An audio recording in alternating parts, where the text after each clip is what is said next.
Is the orange criminal serious about invading Greenland, about going to war with Denmark? Denmark, which has been a close ally to the United States. It's a member of NATO. We have military bases on Greenland because Denmark has given us permission, because they have been an ally, at least up to this point. So is Donald Trump serious about going to war with them over Greenland? I don't know. Certainly sounds like he is. Got an article here from the Wall Street Journal. Headline: U.S. orders intelligence agencies to step up spying on Greenland. The U.S. is stepping up its intelligence gathering efforts regarding Greenland, drawing America's spying apparatus into President Trump's campaign to take over the island. This, according to two people familiar with the effort.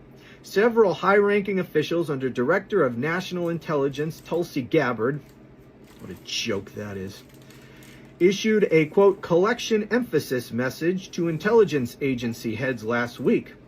They were directed to learn more about Greenland's independence movements and attitude on American resource extraction on the island. The article goes on, but the gist of it is Trump seems to be serious, and he's ratcheting up efforts in preparation for invading Greenland and going to war with Denmark. A war, by the way, which would be completely illegal and unconstitutional unless approved by Congress. And you know damn well he wouldn't get any approval from Congress. So if he does anything to attack Greenland, to go to war with Denmark, that would be yet another impeachable offense. Is Congress ever going to wake the hell up? The tricky thing, if you're a comic, we have audiences and they appreciate what we do. The real problem is, because of the climate, is that, you know, they might not need to shut you up because you're going to shut yourself up out of fear. And that becomes a real problem for democracy, and it really becomes a problem for self-expression. Is that out of fear of, like, hey, who's in the room? Are they in here? Is it safe for me to talk like this? You know, that is a real shutdown of freedom of speech, and it's happening, you know, internally through your own fear. And that is part of what the power of propaganda can do to somebody, and the power of terror on behalf of the people that are now running things, is that they may not have to shut you up because you're going to shut yourself up. And that's really what, you know, I'm up against, and I think that's what people in their lives are up against, is the idea of, is it safe for me to say this here, not because it's the government has told you not to, but you're afraid of your fucking neighbor. How to fix this country in 3 minutes. 1, no more stock buybacks. It's too much to get into, but corporations just can't do it anymore. The second is to tax stock gains. I don't know if you know this, but they don't tax stock gains until they cash it out. So if you're worth millions of dollars and you just want to take loans against your stock and never cash them out and just live off the loans and use money from your stock portfolio to pay back your loans, you never have to pay taxes. Third, reverse Reagan economics. Bring back the 90% top tax rate. Take investing out of politics. Any politician is no longer allowed to invest in the stock market. They can put their money into a fund and get double the price of inflation, no more, no less. Politicians should be forced to retire at the age of 65. If you can collect Social Security, you can't be a politician anymore. Implement a maximum wage, not a minimum wage, a maximum wage. You cannot make more than 100 times your minimum employee. Unionize everything in this country, from McDonald's workers all the way up. If UPS can make billions of dollars in profit and still be highly competitive in the market, where they do 20 to 30% of all packages and still pay people $50 an hour to drive a truck, other companies can figure it out too. If a company has one single employee file for any sort of food stamps or housing or Medicare, the company has to pay that back to the government before they can make a profit. Walmart made $186 billion last year and had almost $600 million worth of social debt that our taxpayers paid for. Make Walmart pay that first before they can make a profit. Eliminate the Electoral College. Only 2 presidents since the Civil War era have been elected by losing the popular vote: Donald Trump and George Bush. See a pattern? Joe Biden won by over 2 million votes, yet the election came down to 44,000 votes in 3 different states. Make them campaign to all of us, not just swing states. If you own a second home as a landlord or anything, you are not allowed to take depreciation, and you should be taxed on what your house gains in value as an investment.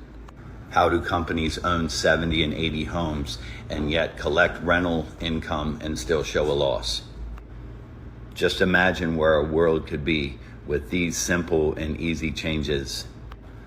Comment what changes you would make to make this country better. Let's start the discussion. A while ago, I did a video about how this computer guy who fixes my computer had no idea what a tariff was, and he thought it was something China would have to pay Trump support. And I tried to explain to him what a tariff was, and he was quite baffled. And I was saying these tariffs are going to make computers much more expensive, and this guy has a computer business. And I could tell it sort of went over his head, probably because we haven't had tariffs on computers in a while, so this was a new concept for him. Well, fast forward a couple of months, and today I get an email from his office, encourage everyone to buy now. Because of tariffs, prices are going to go up. I thought, wow. You know, it took a couple months, but you finally figured out what a tariff is, and now it's impacting your business. You're worried because with higher prices means fewer people can afford to buy your computers. So yeah, he's a little anxious now. I guess it's an FAFO. OMG, folks. Libs with TDS are at it again. Jeez. Yeah, I think I'm going to pray to Jesus to burn their houses down. I mean, enough is enough. Trump totes didn't have anything to do with the AI Pope pick. And even if he did, it's not okay for holy men to try to censor the White House social media account. Like, so what? The White House posted this, and then a few days later, the Catholic Church posted this, and the libs were like, see, even the Catholic Church thinks Trump is a baddie. But they're so wrong. Seriously. No way was Trump offered 3 versions of the Pope pick and he went with the one with the best tan. And he totally didn't deny posting it because the Catholic Church was pissed about it. No way. He was already planning a post to say he didn't post it because he plays 4D chess and he's 6'4" and 240 pounds, a professional skier, street fighter, ninja warrior, and way smarter than Einstein. Person, man, woman, camera, TV, don't you know? Anyway, Trump never said he'd end the wars in Ukraine and Gaza on day 1 or bring prices down, and he never promised not to cut Social Security and Medicare. That's ridiculous. He knew fighting plastic straws and PBS and Canada and deporting kids with cancer would be time-consuming, so he never would have overpromised. Anyone who says that is a paid Soros protester. They're all over the place. All the people hitting the streets over and over again, the town hall constituents yelling at their Republican lawmakers, and everyone in all the polls showing Trump is underwater, all of them are on the dole. Obvi. Anyway, Trump definitely didn't say doing anything once he was in office would be easy, because duh, Biden. And so what if Biden followed the Constitution? Biden would have followed anyone right off a cliff when he was president. And presidents with good brains don't need constitutions. They have to be allowed to enact their vision for themselves and for whoever happens to survive with him, as it should be. Survival of the most delusional sociopathic narcissist and whoever happens to be hiding up his tuchus when he eviscerates the homeland. That's nature at its finest. And come on, rule schmools in the belly of the gilded narcissist. Nobody expects him to follow rules. He's at his best when he's out of bounds. And libs can't handle it. They're so like, without Social Security, I'm on the street. And the tariffs are taking my business. And oh no, my kid has measles. I mean, whatevs. Like, where's your sense of excitement? Embrace the uncertainty already, right? Yeah, total TDS. Well, libs, you better get used to it. I mean, Trump's your daddy. Just sit back and enjoy the ride, okay? Yeah. So the same folks who are ostensibly obsessed with turning around the population decline here in America just ended the Safe to Sleep campaign. The thing that has educated parents over the past 30 years on how to safely put their infant to sleep. because the number one cause of infant deaths are sleep-related unintentional suffocation. And since this education campaign launched, the rate of infant deaths has decreased by 50%. If your life includes a baby, then you probably have heard this information. Have the baby sleep on their back on a firm mattress in their own space. Avoid sleeping with an infant on a couch or an armchair. Keep loose blankets, pillows, crib bumpers, and other soft items out of the area. And you might be like, who cares if this campaign goes away? The information is out there. Well, turns out we have to keep educating people, because between 2020 and 2022, the height of the pandemic, when healthcare was a little bit harder to get, we saw sleep-related infant deaths increase by 12%. So what is the justification for ending this program? I don't know. My guess is that they are going to say this is part of their efforts to eliminate government waste. Okay, but all it's really going to do is eliminate newborns. Don't ever let them tell you that they are pro-life. As an American who watched the meeting between Prime Minister Carney and President Trump, let me just start by saying, who the hell was Trump calling Mark? Honestly, he called Prime Minister Carney Mark maybe 6 or 7 times. It was embarrassing to watch. You do not speak that way to a world leader. He's always Prime Minister Carney, or at the very least, the guy has a PhD, Dr. Carney. Period. If you haven't watched the full meeting, go watch it on YouTube. It's like 30 minutes long, but you can get away with watching the first 10 or 15 minutes, because the rest of the time President Trump spends, just blabbing about, what the United States is doing. He was really trying to turn it into a propaganda event. But huge respect to Prime Minister Carney. He was so well-spoken. He was articulate. He was respectful. He was putting on a masterclass of how a world leader should behave. I love how Prime Minister Carney over and over said Canada's never going to be for sale. Never. Near the end, he said it probably 7 times in a row. Never, never, never, never, right?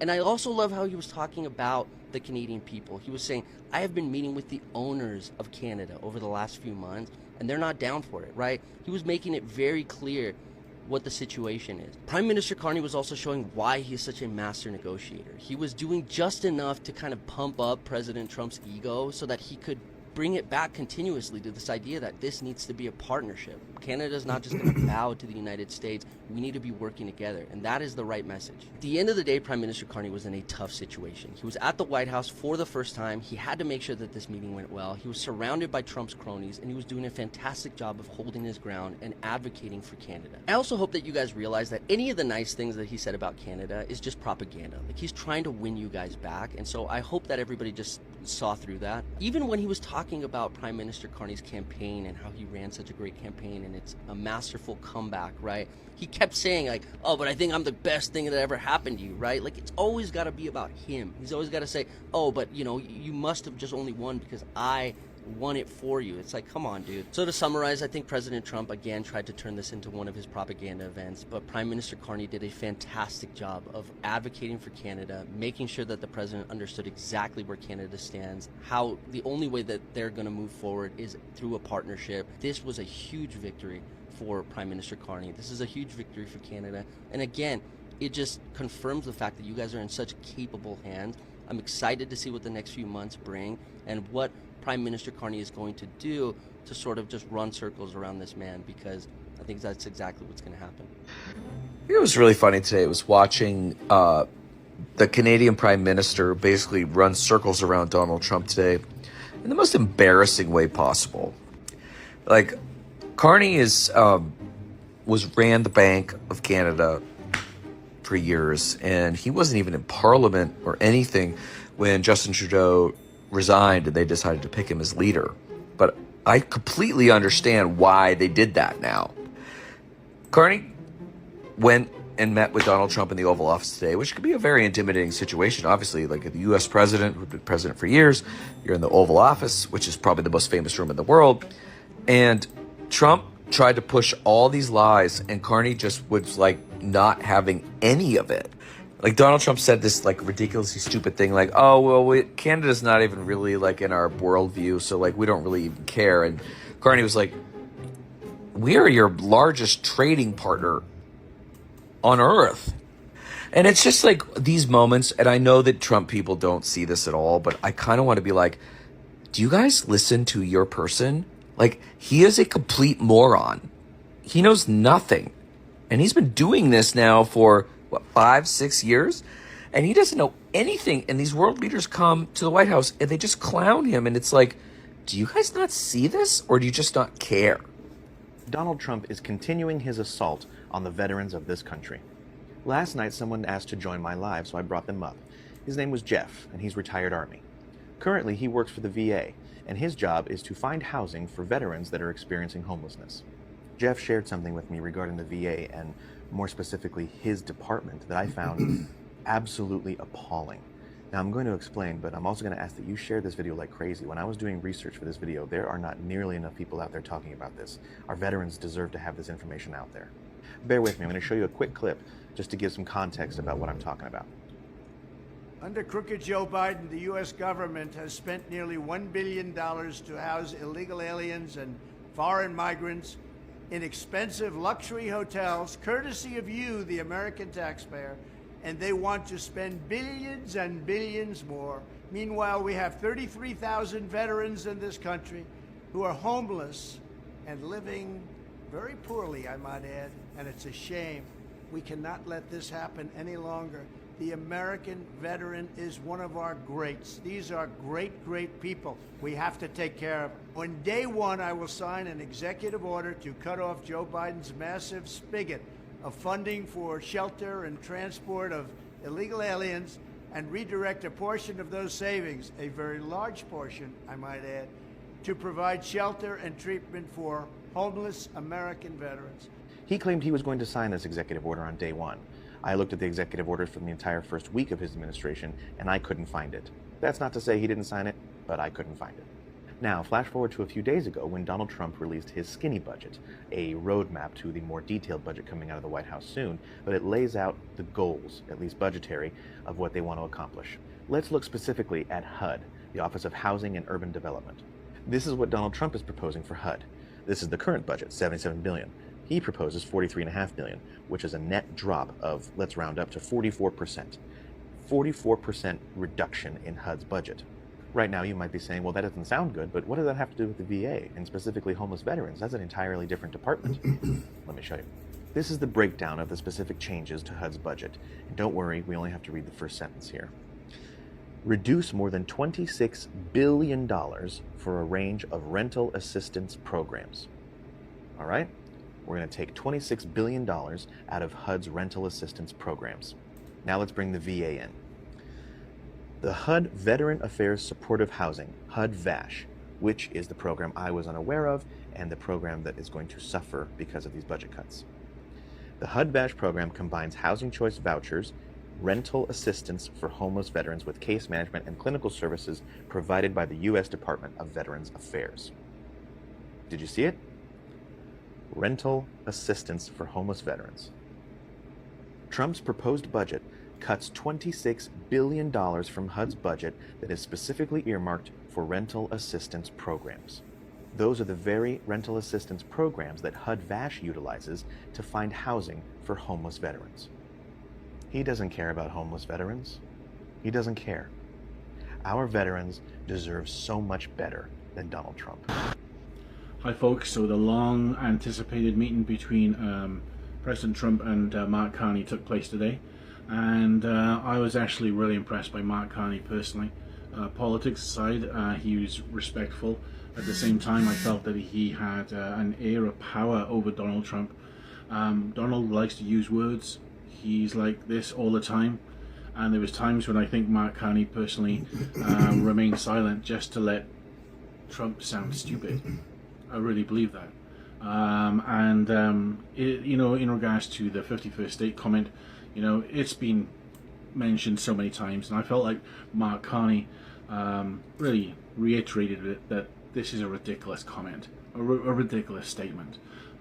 This is obviously a early doors kind of relationship for these guys, but at the same time, I think that there was respect there. And if there's anything that can be taken out of this meeting, it's that I felt like Canada's position is now stronger again. I felt like when it talked about USMCA, Carney said, things have to change, because your tariffs are unfair. Basically, is what he said. And then the 51st state question came up, of course. We will never be the 51st state, and that's absolutely correct. We actually never will be, ever. Okay, so let me know what your thoughts are in the comments. My name is Nick. I'd love you to give me a follow. The source where I looked at actually came from CNN. But yeah, let me know what your thoughts are on this. Today is 6 May 2025. So Trump met with Canadian Prime Minister Mark Carney today in the Oval Office. And Mark Carney strongly stood up for Canada, telling Trump that Canada is not for sale. And good on him. Canada is not for sale. Normal, regular Americans who didn't vote for Trump and don't believe his MAGA garbage, I think the majority of Americans don't want to take over Canada. That's ridiculous. The Canadians are our friends. They are our allies. We love Canada. They are their own sovereign nation, and that's it. And Mark Carney did a good job of being firm and saying Canada is not for sale, but doing it in a very diplomatic way by also saying, like the Oval Office, the White House is not for sale. It's not.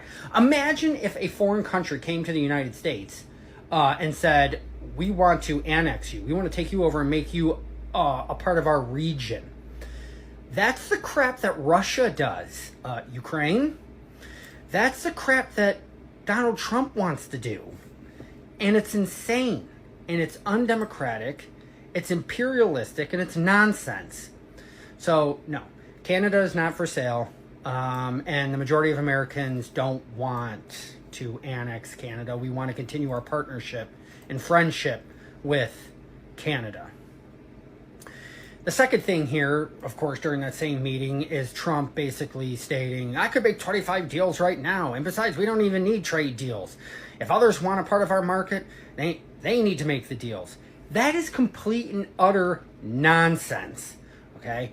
These tariffs have absolutely, they're destroying the U.S. economy.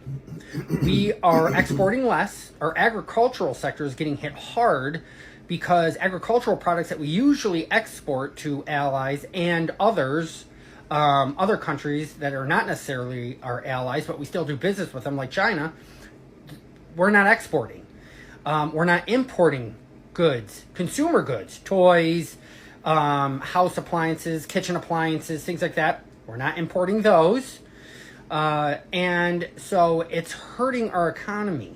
And when Trump says, we don't need these deals, they need these deals, they need to be a part of us. No, he's isolating us. We import a ton of goods. We import more than we export.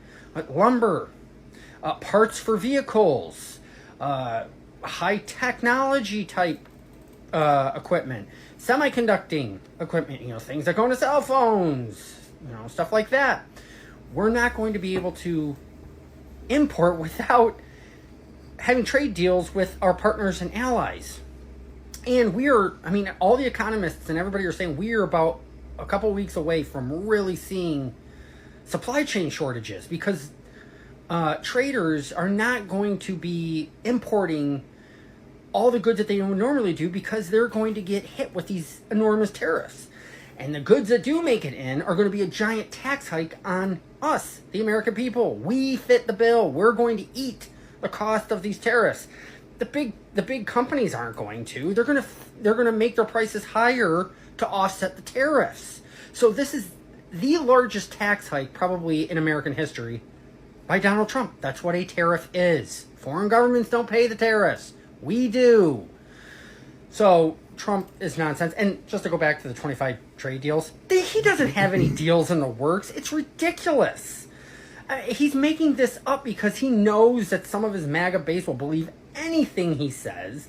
The Republicans in Congress are spineless and won't push back and be like, Trump, your trade policy is ridiculous. It's not even a policy. It's not even a strategy. It's insanity. It's one-off attacks against different countries. Trump wants to take us back to the early 20th century where we did bilateral trade agreements.